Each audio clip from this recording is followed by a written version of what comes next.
Kinumpirma ng Kameda Promotion na ang nasabing preparatory fight ni Cuadro Alas ngayong October 25 kontra Kyonosuke Kameda ay isang stepping stone para kay Casimero upang matuloy na ang inaasam-asam na laban nito kontra sa Hapon na si Naoya Inoue. Ito yung ating tinatalakay na paulit-ulit na isa sa mga pinakadahilan nitong si Kameda kaya kinuha nito si Alas. Una ay upang makilala ang kanyang promosyon na nagkaroon ng isang elite fighter sa katawan nga nitong si Casimero. Pangalawa, may kasa ang mega fight sa Japan kontra sa kanyang pambatong si Casimero laban sa kanilang itinuturing na national treasure na si Naoya Inoue.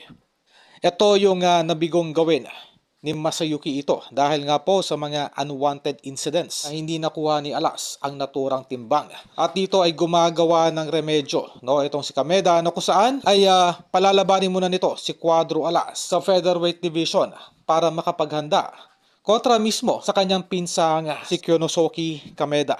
Kinumpirma na din nitong si Kameda na nakikipag-ugnayan na ito sa manager ni Naoya Inoue na si Ohashi na kung saan ay nagbigay daw ng magandang mensahe itong si Ohashi na kung saan ayon daw dito kay Ohashi na kung sakali raw na maging impresibo ang laban ni Cuadro Alas ngayong October 25 ay muli nilang i-consider itong si Casimero bilang isa sa mga possible opponents sa 122 division.